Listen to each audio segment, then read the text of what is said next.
Hello दोस्तों, कैसे हो आप। आइए हम लोग पढ़ते हैं। क्लास 10th का मैथ है जो हम लोग राजीव क्वेश्चन बैंक से सॉल्व कर रहे थे। तो ये पार्ट 14 होने वाला है। ठीक है, मोस्ट इम्पॉर्टेंट प्रश्न है, देख सकते हो 4 नंबर का आया हुआ है।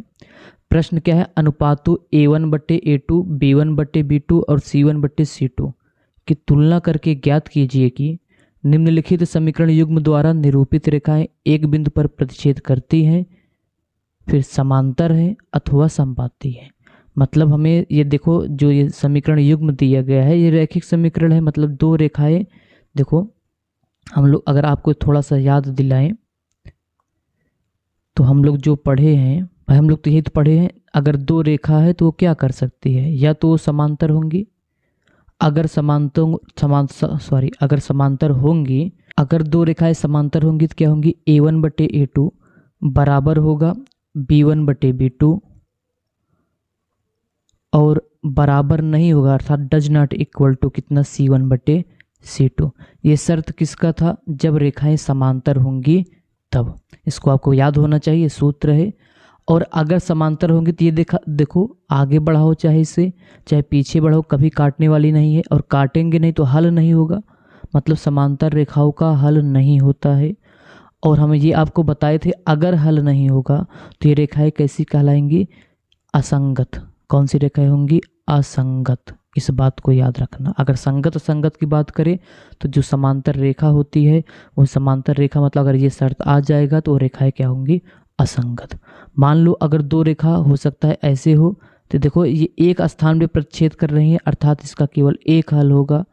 और एक ही जो एक हल होता है तो उसको हम लोग बोलते हैं अद्वितीय हल। क्या बोलते हो, अद्वितीय हल। मतलब इसके अलावा कोई दूसरा ना हो, अद्वितीय हल। ठीक है, सही से लिख लेना। और इस रेखाओं को हम लोग प्रतिच्छेदी रेखा बोलोगे। कौन सी रेखा बोलोगे, प्रतिच्छेदी रेखा। तो प्रतिच्छेदी रेखा के लिए ये शर्त होगा कौन सा, देखो अगर A1/A2 निकालो बराबर ना है, अर्थात does not equal to B1/B2, तो ये जो शर्त है ये प्रतिच्छेदी रेखा का, ये जो शर्त है भैया किसका है, प्रतिच्छेदी रेखाओं का। अब हम लोग पढ़ लेते हैं संपाती रेखाओं का। संपाती रेखाओं का शर्त क्या होता है, देखो संपाती का मतलब ये होता है, जैसे एक लाइन ऐसे खींचो, ठीक है, तो अगला रेखा ठीक इसी के ऊपर हो तो ऐसी रेखाएं संपाती रेखाएं कहलाती हैं। और संपाती रेखा देखो हर एक स्थान पे टच कर रहा है, यहाँ यहाँ यहाँ अनंत स्थान पे। इसका हल क्या होगा, अनंत होगा, या अपरिमित होगा, ये भी बोल सकते हो, अनंत हल होगा। इसके लिए रेखाएं क्या होती हैं, देखो A1/A2 बराबर होगा B1/B2 के, और बराबर होगा C1/C2 को। इतना समीकरण अगर आपको हल हो जाएगा तो देखो हमें यही पूछा जा रहा है, अगर आपको दिखाएं, यही पूछा जा रहा है कौन सी रेखाएं प्रतिच्छेदी हैं, कौन सी रेखाएं समांतर हैं अथवा क्या है, संपाती है। किसके द्वारा, A1/A2, B1/B2, C1/C2 की तुलना करके। मतलब हम लोग ऐसे देखो यही सूत्र से तुलना करेंगे। अगर ये वाला शर्त आ जाएगा तो हम लोग बोल देंगे समांतर है। अगर ये वाला शर्त आएगा तो हम लोग बोल देंगे कौन सा है, प्रतिच्छेदी है। और ये वाला आएगा तो ये अनंत हल अर्थात संपाती के लिए था। ये किसके लिए था, संपाती के लिए। और देखो इसका जो प्रतिच्छेदी रेखा है जो हम लोग यहाँ पे निकाले, ये इसका एक हल तो है, तो ये क्या है, संगत है। याद रखना, संगत। अब बार बार सूत्र नहीं बताएंगे, ये भी क्या है, संगत है। जिसका हल होता है उसको संगत बोलोगे। ठीक है, चलो अब हम लोग सवाल पे चलते हैं। इतना आपको अगर आ गया होगा भैया, नहीं आया तो भाई पढ़ो और क्या बताएं। ये देखो अब सूत्र ये याद होना चाहिए, आप नोट कर लेना, ना याद हो तो अब याद कर लो। अब याद नहीं करोगे तो कब याद करोगे भैया। तो चलो सबसे पहले हम लोग जो पहला सवाल है उसको हल करने की कोशिश करते हैं। सवाल नंबर पहला है। पहला सवाल क्या है,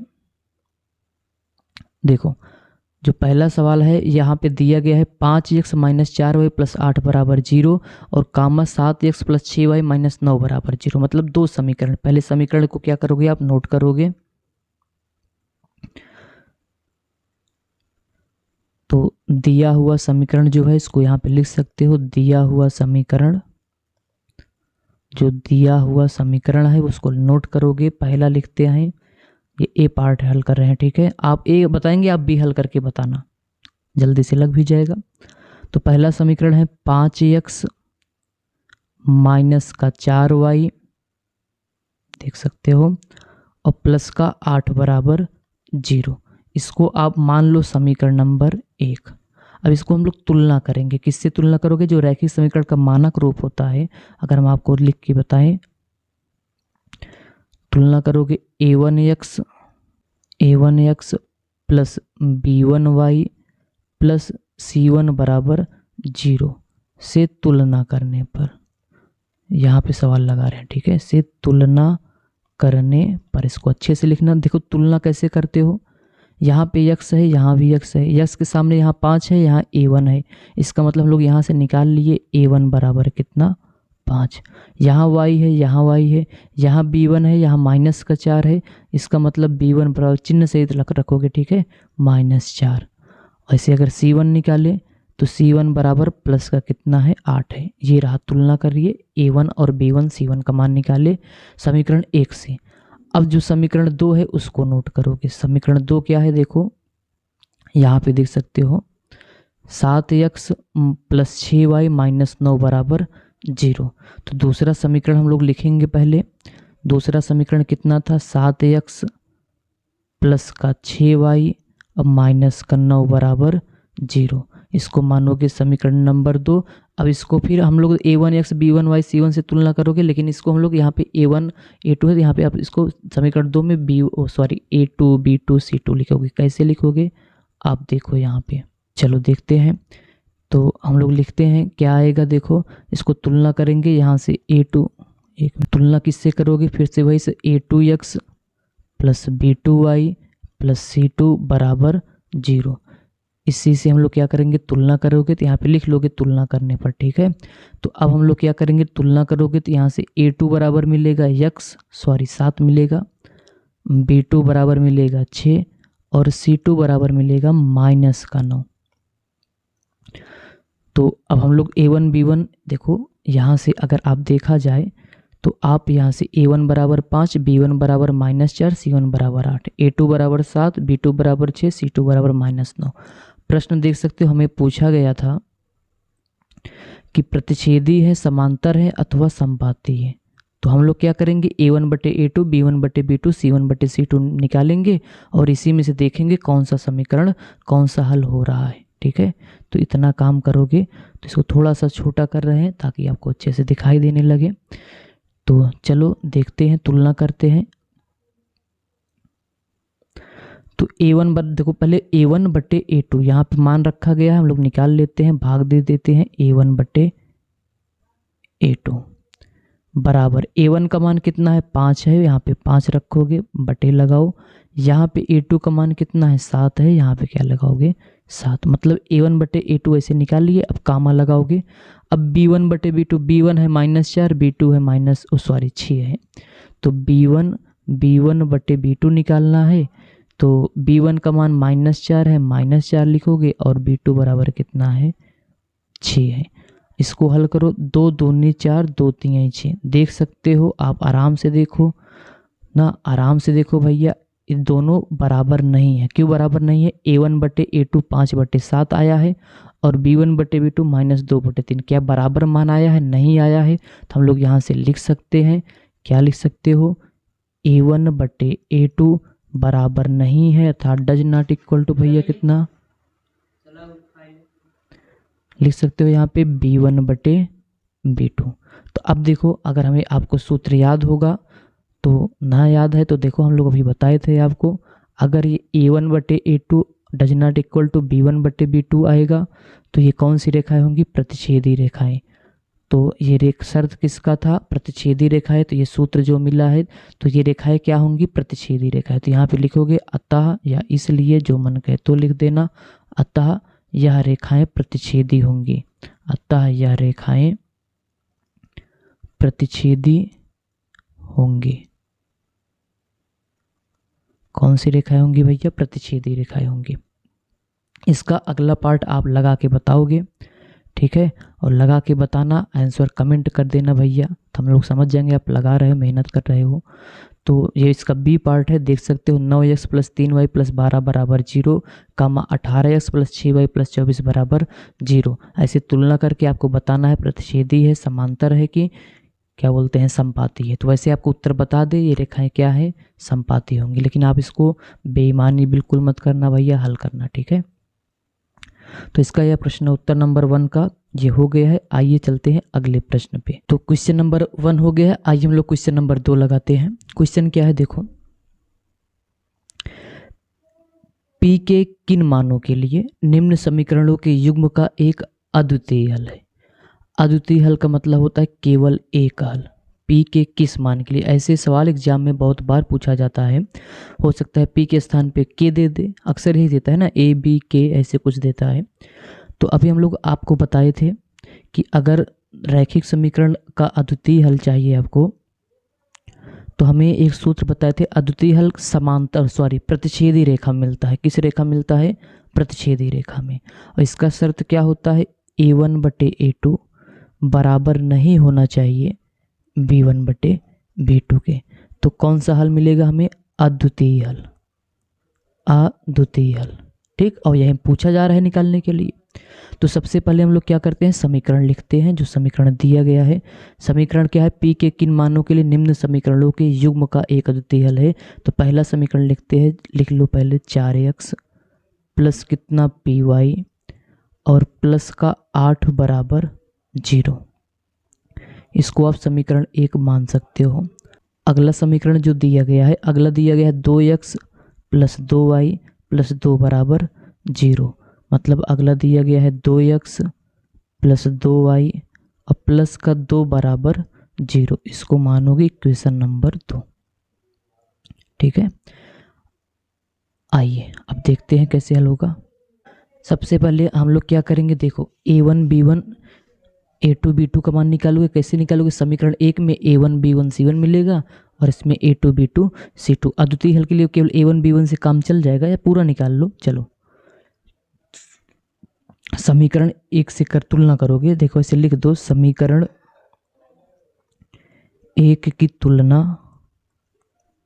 किससे करोगे, a1x plus b1y plus c1 बराबर 0 से करने पर। तो यहाँ से हमें a1 देखो, समीकरण 1 ना, तो 1 को देखो, 2 की मत देखना। तो x यहाँ पे है, x यहाँ पे क्या है, अब तुलना करना आ ही गया होगा, तो यहाँ पे डायरेक्ट लिख देते हैं a1 बराबर 4 है और b1 बराबर कितना है p। वैसे c1 की ज़रूरत नहीं पड़ेगा क्योंकि अद्वितीय हल है, फिर भी निकाल लेते हैं, 8 है। सेम ऐसे लिखोगे। फिर समीकरण 2 की तुलना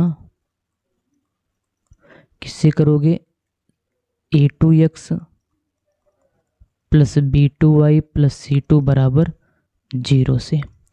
तो यहाँ से हम लोगों को मिलेगा भैया a2 कितना है, 2 है, और b2 कितना है, 2 है, और c2 कितना है, 2 है। इसमें सब 2 ही है, तो कोई बात नहीं। a2 बराबर यहाँ पे मिला 2, b2 बराबर मिला 2, और देखो यहाँ पे c2 है, यहाँ पे कितना है, 2 है, तो अर्थात c2 बराबर कितना, 2। अब हम लोग जानते हैं अद्वितीय हल के लिए शर्त क्या होता है। अद्वितीय हल के लिए शर्त होगा a1/a2 बराबर नहीं होना चाहिए b1/b2 के। तो चलो शर्त लगाते हैं।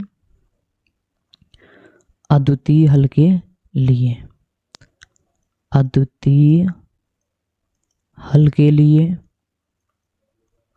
अद्वितीय हल के लिए क्या होना चाहिए, a1/a2 बराबर नहीं होना चाहिए b1/b2 के। और हम लोग देखो यहाँ से a1 और a2 का मान निकाल चुके हैं। a1 है 4, a2 है 2, रख दोगे तो a1 के स्थान पे कितना लिखोगे, 4, और a2 के स्थान पे कितना लिखोगे, 2। 2 लिखो, बराबर नहीं है b1/b2। b1 का मान p निकाले थे, p लिख दोगे, और b2 का मान कितना निकाले थे, 2 निकाले थे, तो 2 लिख दोगे। बस इसी को सॉल्व करोगे। जैसे मान लो इसको बराबर मान लो, ठीक है, वैसे बराबर मत मानना, बराबर मान लो, तब हल करो, देखो क्या आता है। अब इसको हल करोगे, 2 से काट सकते हैं, 2 × 2 और 2 दूनी 4। फिर एक गुणा करोगे, 2 दूनी 4 हो जाएगा, 4, और p का गुणा 1 में करोगे तो p × p, मतलब बराबर नहीं होना चाहिए। इसका मतलब समझते हो, p बराबर नहीं होना चाहिए 4 के। अगर p का मान 4 रख दोगे तो वो अद्वितीय हल नहीं होगा। बस p 4 के अलावा कोई भी मान रख सकते हो तो उसका क्या हो जाएगा, अद्वितीय हल। लेकिन p बराबर 4 नहीं रख सकते हो, इसका आंसर यही होगा। p बराबर 4 के अतिरिक्त कोई भी मान रख सकते हो, क्या बोल रहे हैं, p के अतिरिक्त कोई भी मान रख दोगे तो उसके लिए समीकरण क्या होगा, अद्वितीय हल होगा। लेकिन 4 नहीं रख। तो क्वेश्चन नंबर ये 2 था। क्वेश्चन नंबर 3 आओ देखते हैं, लगाते हैं। अब हम लोग लगाएंगे क्वेश्चन नंबर 3।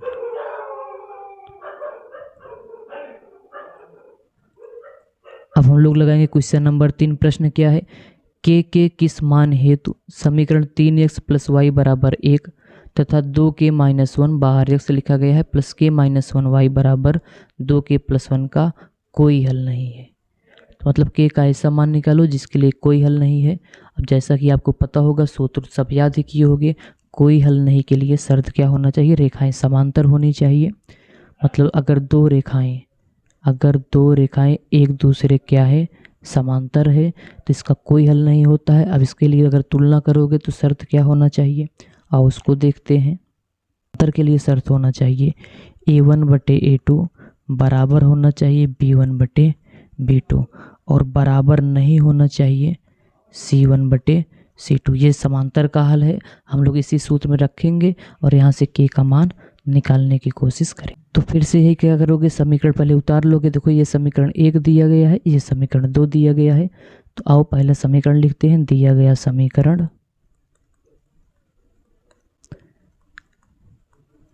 समीकरण क्या है, पहले लिख लो इसको, 3x प्लस वाई बराबर 1। ठीक है, इसको देखो सबसे पहले मानक रूप में लिखते हो। मानक रूप में कैसे होगा, मतलब 3x प्लस वाई, ये प्लस 1 है, इधर आएगा तो -1 बराबर 0। वह जो समीकरण 1 था जिसको हम लोग समीकरण 1 बना देते हैं। अगला समीकरण जो है कितना है, देखो 2k-1 x प्रश्न में देखो।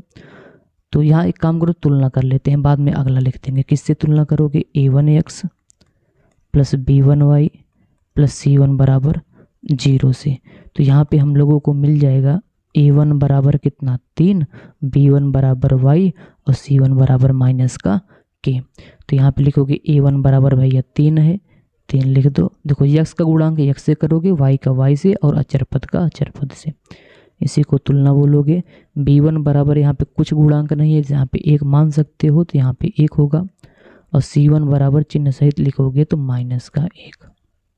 अगर हम लोग दूसरा समीकरण निकालें, ये वाला 2k-1x ना, तो अब समीकरण 2 के लिखोगे तो समीकरण 2 क्या है, 2k-1 बाहर कितना है, x है। अब प्लस का k-1 बाहर कितना है, y है, बराबर 2k + 1। बढ़िया प्रश्न है, ये सवाल इंपॉर्टेंट कर लेना, ठीक है। चलो आगे बढ़ते हैं।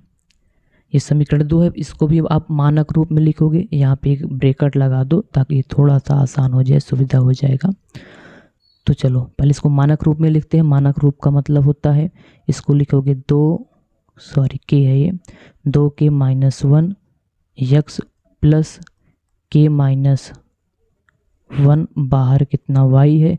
देखो इधर ये प्लस है, इस साइड आएगा तो माइनस, पूरा उठाकर ला रहे हैं, ठीक है। तो माइनस का 2k + 1। देखो ये x हो गया, ये y, और ये पूरा अचर पद है, याद रखना इस बात को, ध्यान देना इस बात को, ठीक है। तो यहाँ से अगर तुलना करोगे तो अगर यहाँ से अगर आप तुलना करोगे, तुलना करने पे क्या मिलेगा देखते हैं, आइए। तो यहाँ से तुलना करोगे किससे भैया, वही a2x plus b2y plus c2 बराबर 0 से तुलना करने पर लिख लेना। तो ये देखो x है, यहाँ पे x है, इस यहाँ पे a2 है, तो यहाँ पूरा a2 है, यहाँ पे लिख सकते हो a2 बराबर 2k-1 कामा c2 y है, यहाँ पे y है, y के स्थान पे y का गुणांक k-1 है, यहाँ पे y गुणांक b2 है, मतलब b2 बराबर k-1 कामा c2 बराबर निकालोगे। c2 कितना है, जो बचता है वही पूरा c2 होता है, तो मतलब माइनस का 2k + 1, ये c2 है। अब हम लोग a1 a2 b1 b2 का मान निकाल लिए हैं। अब क्योंकि प्रश्न में बोला जा रहा है कि कोई हल नहीं है। कोई हल नहीं है मतलब समांतर, और समांतर हल का सूत्र यही होता है A1/A2 बराबर होना चाहिए B1/B2 और डज नॉट इक्वल टू होना चाहिए C1/C2। तो यहाँ पे हम लोग लिखने वाले हैं, थोड़ा सा ध्यान से देखना। चलो भैया हल करेंगे यहाँ पे। तो यहाँ पे क्या होगा देखो, तो लिखते हैं कोई हल नहीं है, क्योंकि समीकरण का कोई हल नहीं है, कोई हल नहीं है तो शर्त क्या होना चाहिए, A1/A2 बराबर होना चाहिए B1/B2 does not equal to C1/C2। तो सबका मान रखो यहाँ पे उठा के। तो अगर आपको दिखाएं, देखो ये रहा A1 का मान, ये रहा B1 का मान, ये रहा C1 का मान। तो यही उठा के रखने वाले हैं, ध्यान से देखना। तो ये A1 है, यहाँ पे A1 के स्थान पे यहाँ पे कितना है 3 है, 3 लिखोगे। और यहाँ पे A2 है, यहाँ पे A2 ये नीचे वाला है ना, यहाँ पे 2/2 के -1 बराबर। अब B1 है, B1 यहाँ पे 1 है तो यहाँ पे आप भी 1 लिखोगे। B2 इसमें मिलेगा आपको के -1 बराबर नहीं है C1 का मान आप यहाँ पे देखोगे तो -1। अब बटे C2 आपको यहाँ पे मिल जाएगा, C2 यहाँ पे तो -2 के +1। अब देखो किसी भी दो को लेकर हल करोगे जहाँ से के का मान निकल पाए। जैसे ये प्रथम हो गया, ये द्वितीय हो गया, ठीक, और ये तृतीय हो गया, ठीक है।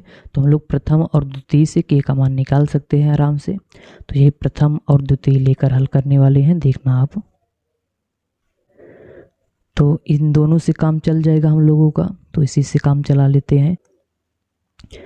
प्रथम एवं द्वितीय लोगे तो यहाँ पे मिलेगा हम लोगों को 3 2 के -1 बराबर 1/के -1। इसी को सॉल्व करोगे, कैसे सॉल्व करोगे, जब बराबर रहता है तिर्यक गुणा करते हो, ऐसे ऐसे।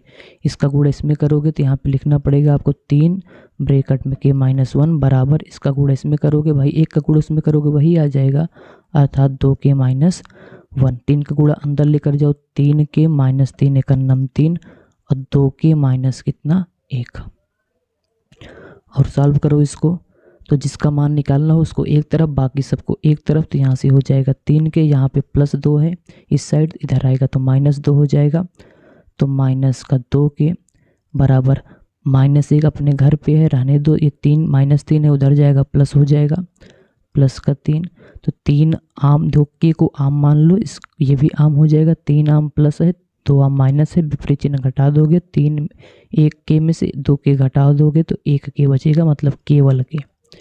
और ये भी माइनस प्लस है, विपरीत चिन्ह घटा दोगे, 3 में से 1 गए 2। प्लस का, क्योंकि प्लस का 3 बड़ा है, सामने प्लस है इसलिए प्लस। इसका मतलब अगर के बराबर आप 2 रखोगे तो इस समीकरण का कोई हल नहीं होगा। तो ये 2020 और 2022 में पूछा भी गया था। तो ऐसे प्रश्न मोस्ट इम्पॉर्टेंट होंगे, आप इसको पढ़ना, ठीक है। क्वेश्चन नंबर 3 हो गया। आइए हम लोग क्वेश्चन नंबर 4 पे चलते हैं। तो क्वेश्चन नंबर 4 है, देखो ये भी 2019 में आया है, 2019 में आया है।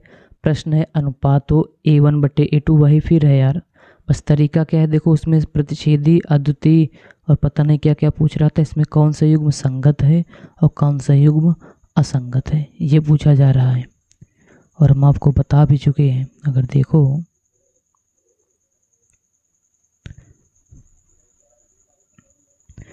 जब हम आपको बता रहे थे तो यही तो बता रहे थे, अगर जिसका हल होता है वो संगत होता है, जिसका हल नहीं होता है वो क्या होता है, असंगत। तो किसका हल नहीं होता है, देखो इसको बताने के लिए हम बताए थे, अगर दो रेखा समांतर है तो उसका हल नहीं होगा, उसका हल नहीं होगा। हल नहीं होगा तो ये क्या कहलाएगा, असंगत। इसका मतलब अगर असंगत होगा तो किसका शर्त आएगा, समांतर रेखा का, ठीक है। समांतर रेखा का मतलब अभी A1/A2 बराबर B1/B2 does not equal to C1/C2। अगर ये आ गया तो असंगत है। बाकी अगर A1/A2 does not equal to B1/B2 ये प्रतिच्छेदी का है, इसका हल एक स्थान पे होता है, इसका हल एक मिलेगा, तो ये क्या हो जाएगा, संगत हो जाएगा। जिसका हल मिलेगा संगत और एक बचा संपाती, मतलब एक के ऊपर एक ओवरलैप हो, लैप हो, क्या बोलते हैं, एक के ऊपर एक रेखा होती है, संपाती रेखा होती है। इसके लिए होता है A1/A2 बराबर B1/B2 बराबर C1/C2। अगर ये भी मिला, इसका तो अनंत हल होता है, तो यह भी क्या है, संगत। मतलब असंगत का मतलब ये हुआ जिसको हल ना किया जा सके वो असंगत होगा, ठीक है। तो चलो इतना समझ गए हो, तो अब हम लोग अपने प्रश्न पे चलते हैं डायरेक्ट।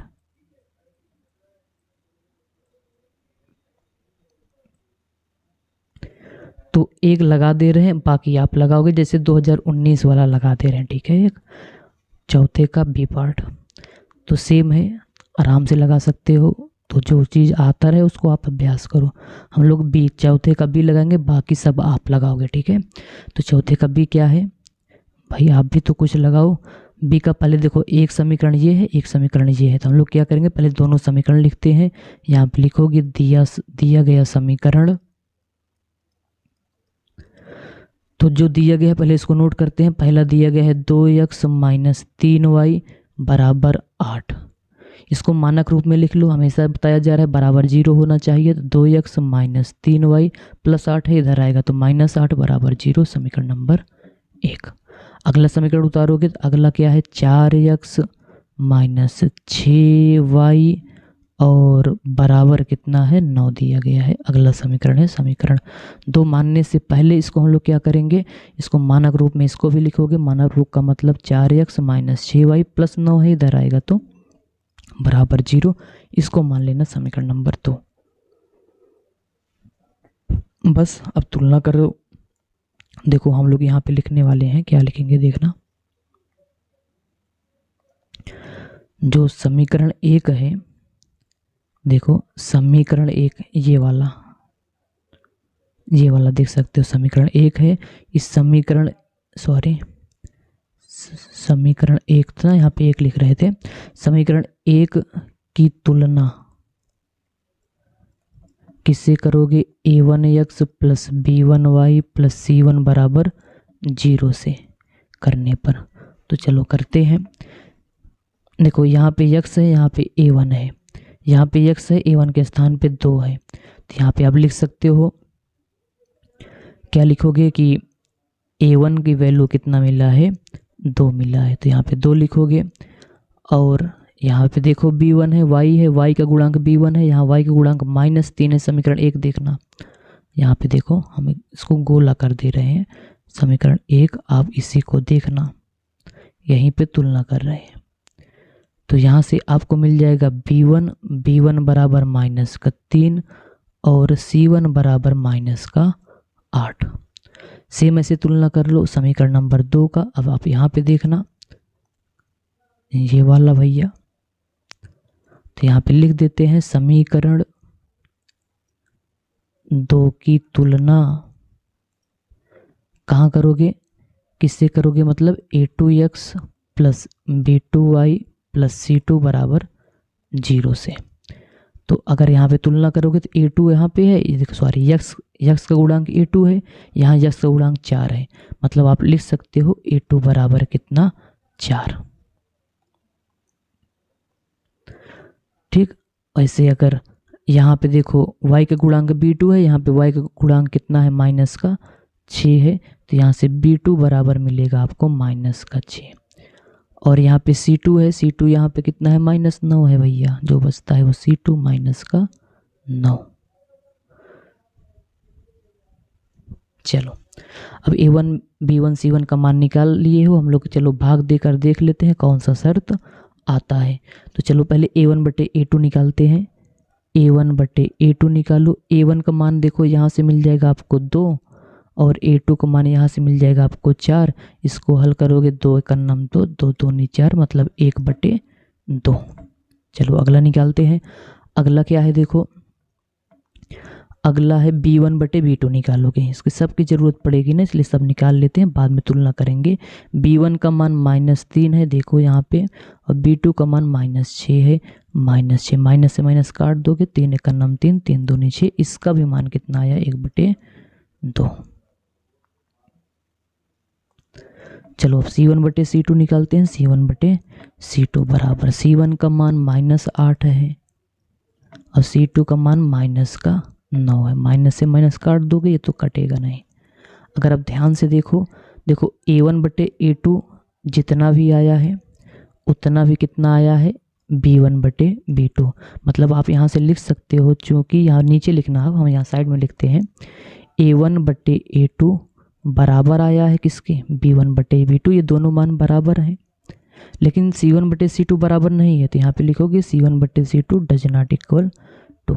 तो अगर आपको बताएं तो कौन सा शर्त का पालन हो रहा है, ये कौन से शर्त का पालन हो रहा है भैया, देखो तो ये शर्त किसका था, समांतर का था कि संपाती का था कि क्या बोलते हैं प्रतिच्छेदी का था। तो ये तो समांतर का था, समांतर का था, तो इसका हल भी नहीं होगा। तो क्वेश्चन नंबर बी का कोई हल नहीं होगा, क्योंकि कौन सी रेखा है, समांतर। तो रेखाएं क्या है, ये समांतर हैं भाई, याद होना चाहिए, ठीक है, नहीं तो कैसे लगाओगे, याद नहीं रहेगा सूत्र। इसका मतलब हल नहीं है, हल नहीं है।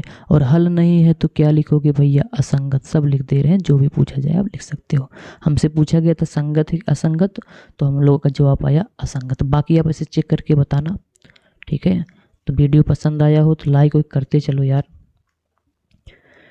इतना कर ही सकते हो। अब चलो, उम्मीद है देखो जो ये अगर समझ गए होगे यार, तो आप A B C D ना सब लगा सकते हो, बस ऐसे तुलना करके, ठीक है। तो क्वेश्चन नंबर 5 की ओर अगर हम लोग आगे बढ़ें, एक आयताकार बाग जिसकी लंबाई, देखो प्रश्न पढ़ा करो, प्रश्न हम तो बार बार बोलेंगे, आप प्रश्न पढ़ा करो। एक बार ना समझ में आए 2 बार पढ़ो, 3 बार अभ्यास, एक एक प्रश्न 500 बार लगा के जाओ, ताकि वहाँ फोड़ के आना, ठीक है। एक आयताकार बाग है, मतलब एक आयत के आकार का बाग है जिसकी लंबाई चौड़ाई से 4 मीटर अधिक है। देखो जो बोले वही करना, का अर्ध परिमाप 36 मीटर है, पूरा परिमाप नहीं दिया गया है, आधा परिमाप दिया गया है, इसको ध्यान रखना। बाग की बीमाएं ज्ञात कीजिए, बाग की बीमा का मतलब वही ना, लंबाई और चौड़ाई ज्ञात करना है। चलो आइए हम लोग एक बाग ही बना लेते हैं, जिसका आकार कैसा होना चाहिए, आयत के आकार के। तो कुछ देख सकते हो, इसको हम लोग हल करने से पहले थोड़ा सा आपको समझाने की कोशिश करें, तो देखते हैं क्या आप समझ सकते हो। देखो प्रश्न है, एक आयताकार बाग, मान लेते हैं एक आयताकार क्या है, बाग है जिसकी लंबाई चौड़ाई से 4 मीटर अधिक है। तो हम लोग ऐसे प्रश्न में मान लेते हैं, ठीक है। जो ज्ञात, देखो बाग की बीमाएं, बाग की बीमा ज्ञात करना है, मतलब हमें लंबाई चौड़ाई ऊंचाई के बारे में पूछा जा रहा है। तो हम लोग देखो मान लेते हैं इसकी लंबाई जो क्या है, यक्स है, तो यहाँ से हाथ से लेकर यहाँ तक क्या हो जाएगा, यक्स। मीटर में दिया गया अर्ध परिमाप, तो यक्स मीटर मान लेते हैं, इसकी लंबाई हो गया। और इसकी चौड़ाई हम लोग क्या मान लेते हैं, वाई। अभी शर्त लगाएंगे, अभी हम लोग अपने मन से मान लेते हैं लंबाई और चौड़ाई। अब देखो हमें ये पता होना चाहिए, जो आयत होता है उसके आमने सामने की भुजा बराबर होती है। अर्थात समझते हो, अगर ये यक्स है, ये क्या है, यक्स है, तो ये वाला भी क्या होगा, यक्स ही होगा। आप चित्र में देख भी सकते हो, ये भी कितना होगा, यक्स मीटर। और ये चौड़ाई कितना है, वाई है, तो ये भी कितना होगा, वाई। इतना समझ गए होगे, नहीं समझ गए हो तो कमेंट करके बता देना नहीं समझे, ठीक है। देखो यहाँ पे एक परिमाप होता है, पहले आप परिमाप होता क्या है इसको जान लो। परिमाप का मतलब होता है कि जो भी आकृति हो उनकी सभी भुजाओं का योग। परिमाप का मतलब होता है, देखो पूरा परिमाप की बात करें, आधा तिहावा तो बाद में करेंगे, अभी हम लोग केवल परिमाप बराबर होता है कि कोई भी आकृति हो, सभी भुजाओं की लंबाई या सभी भुजाओं का योग, बात एक ही है, सभी भुजाओं का क्या कर लो, योग। अब भाई आयत का होगा, चलो सभी भुजाओं को जोड़ते हैं, कितनी भुजाएं हैं देखो, एक ये वाला, एक हो गया, एक 2 हो गया, एक 3 हो गया, एक 4 हो गया, सबको जोड़ दो। देखो अभी हम लोग नाम नहीं लिखे, ऐसे लिख देते हैं यक्स, इसका यक्स है भाई, एक भुजा यक्स है, प्लस अगला भुजा कितना है, वाई है, वाई, फिर अगला भुजा कितना है, यक्स है, तो प्लस का यक्स, सबको जोड़ो, कोई छोड़ना नहीं है। और ये वाला बच रहा है, इसको भी लिख दोगे वाई। हो गए सारी भुजाएं, जोड़ दो। देखो आप शॉर्टकट में कर दे सकते हो, हम इसको समझा दे रहे हैं। तो अभी परिमाप याद करा देंगे कैसे होता है। देखो ये यक्स दोनों प्लस में है, जोड़ दोगे तो ये हो जाएगा 2x प्लस ये वाई जुड़ जाएगा 2y। तो ये परिमाप, अच्छा तो जो हम लोग परिमाप निकाल रहे हैं आयत का ही है ना, क्योंकि भाई आयताकार भाग है, तो इसका सूत्र भी याद कर लेना इसी से। 2 कॉमन है, कॉमन ले लो, बचा कितना x प्लस वाई। अच्छा ये बताओ 2 x लंबाई था क्या? बिल्कुल था, माने थे हम लोग। और y क्या था? इसका चौड़ाई था, बिल्कुल था भैया, हम लोग ये भी माने। मतलब आयत का कुल परिमाप पूरा निकलने आए, यहाँ पे क्या निकालो? पूरा निकालो परिमाप। 2 गुणे ब्रैकेट में लंबाई प्लस चौड़ाई। अगर हम आपसे पूछें इसका अर्ध परिमाप क्या होगा, तो देखो आयत का अर्ध परिमाप क्या होता है? अर्ध का मतलब होता है आधा कर दो। और किसी संख्या को अगर आधा करना होता है तो हम लोग उसमें 2 से भाग दे देते हैं, तो ये हो रहा 2 लंबाई प्लस चौड़ाई। ठीक है, इसको डायरेक्ट अब 2 से भाग दोगे अर्ध निकल जाएगा, 2 से 2 कट जाएगा, तो यहाँ पे अर्ध परिमाप जो आया, जो अर्ध परिमाप आया कितना आया? लंबाई और प्लस कितना? चौड़ाई। अब उम्मीद है इतना समझ गए होगे। अब चलो हम लोग अपने प्रश्न पे चलते हैं। मतलब आयत का पूरा परिमाप क्या होता है? 2 गुणे लंबाई प्लस चौड़ाई। और अर्ध परिमाप कितना होता है? केवल लंबाई प्लस चौड़ाई। कहाँ से आया आपको बता दिए। चलो इसको साइड करते हैं, प्रश्न पढ़ते हैं। ये इसको आप साइड में कर सकते हो ना। अब डायरेक्ट देखो, इतना आपको नहीं करना है, आपको केवल याद करना है सूत्र जो भी हम लोग यहाँ पे निकाले हैं। चलो प्रश्न क्या है? एक आयताकार बाग जिसकी लंबाई चौड़ाई से 4 मीटर अधिक है। तो हम लोग मान लेते हैं, अब सवाल लगाने चल रहे हैं, ध्यान देना इसको साइड में करेंगे। इससे ये रफ कार्य था, इसे समझ लेना, ठीक है। इसको छोटा करो थोड़ा सा, या एक काम करो, इसको प्रश्न को यहाँ लगा दो। प्रश्न देखते रहना, पढ़ते रहना। एक यहाँ पे है प्रश्न, एक आयताकार बाग जिसकी लंबाई चौड़ाई से 4 मीटर अधिक है। तो पहले हम लोग जो माने हैं लंबाई चौड़ाई इसको लिख लेते हैं, ठीक है। अब यहाँ पे सवाल लगेगा, माना लंबाई, किसकी लंबाई? आयताकार बाग की। हम पूरा नहीं लिख रहे हैं। लंबाई बराबर कितना? x मीटर, चौड़ाई बराबर y मीटर। ये तो अपने मन से माने हैं, लेकिन प्रश्न के अनुसार अगर मानना चाहते हो तो अकॉर्डिंग टू क्वेश्चन, प्रश्न के अनुसार। प्रश्न में क्या बोला जा रहा है? देखो यहाँ से यहाँ चले, यहाँ से देखो, एक आयताकार बाग जिसकी लंबाई चौड़ाई से 4 मीटर अधिक है। लंबाई चौड़ाई से ना, तो प्रश्नानुसार क्या, जो लंबाई है वो बराबर है कितना? चौड़ाई से 4 मीटर अधिक। 4 जोड़ दो, लंबाई कितना माने हो? x माने हो, और चौड़ाई y माने हो, और प्लस का कितना? 4। ये हो गया। इसको आप समीकरण 1 मानना चाहते हो तो मान देना, ठीक है। चलो आगे बढ़ते हैं। अब और कोई शर्त दिया गया है? हाँ बिल्कुल दिया गया। देखो ध्यान से देखो भैया, देखो का अर्ध परिमाप 36 मीटर है। किसका? आयताकार बाग का अर्ध परिमाप। आयत के आकार का अर्ध परिमाप कितना होता है? लंबाई प्लस चौड़ाई। पूरा होता तो 2 ब्रैकेट में लंबाई प्लस चौड़ाई, ठीक है। अब यहाँ पे हम लोग चले जाते हैं, द्वितीय शर्तानुसार लिखोगे। यहाँ पे क्या लिखोगे? द्वितीय शर्तानुसार। द्वितीय शर्त के अनुसार, द्वितीय शर्त के अनुसार क्या है? प्रश्न में बोला जा रहा है कि अर्ध परिमाप किसका? आयत का। इसका अर्ध परिमाप किसके बराबर है? 36 मीटर के, ठीक है। तो अर्ध परिमाप का सूत्र हम लोग देखो यहाँ से निकाले थे, कितना आया था? लंबाई प्लस चौड़ाई। और लंबाई हम लोग x माने हैं, और चौड़ाई कितना माने हो? y माने हो। रख दो, और बराबर कितना हो जाएगा? 36। भाई अर्ध परिमाप ही x प्लस y होता है, लिख दिए। अब देखो इसको मान लो समीकरण नंबर 2। अब ध्यान से देखो, इसको समीकरण 1 और समीकरण 2 को प्रतिस्थापन या विलोपन से हल कर सकते हो। हम प्रतिस्थापन लगा देते हैं। इस x का मान देखो समीकरण 1 से उठाओ, इस समीकरण 2 में रख दो। तो यहाँ पे लिख देना, समीकरण 1 से मान रखने पर, समीकरण 1 से मान रखने पर, तो रखो मान। समीकरण 1 देखते रहना, x के स्थान पर y प्लस 4 रखोगे। समीकरण 2 में जहाँ x दिखेगा y प्लस 4 रख दोगे। तो यहाँ पे x दिखा, रख देते हैं y प्लस कितना? 4, और प्लस का y, ये वाला y उसे उतार दिए, ब्रैकेट हटा सकते हो, और बराबर कितना? 36। हल करो, y और y कितना हो जाएगा? 2y और प्लस का कितना 4 बराबर कितना 36। तो 2y प्लस 4 को उधर भेजोगे तो ये 36 माइनस का कितना 4 प्लस था उधर गया तो माइनस। तो 2y बराबर 6, 36 में 4 घटा दो, 6 में 4 गए तो 32, 32 4 कितना 36।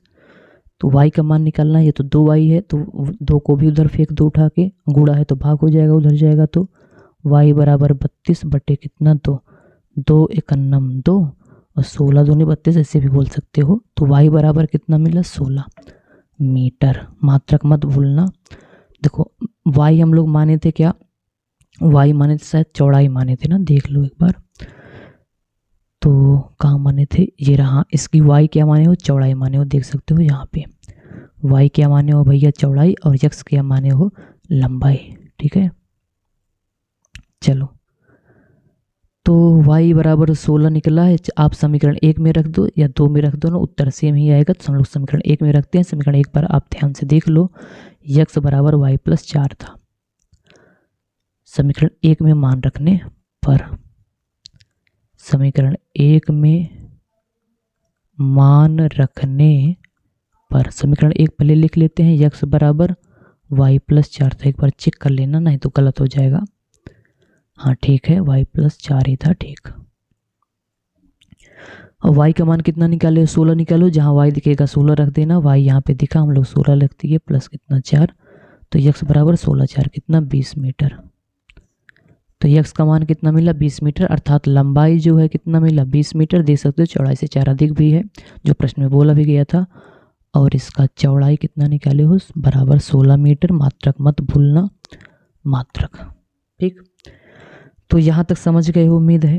अब क्वेश्चन नंबर 6 से हम लोग अगले वीडियो में लगाएं, क्योंकि वीडियो बहुत लंबा हो जाएगा, आप पूरा देख ही नहीं पाओगे। 1 मिनट के देखोगे क्या मतलब है।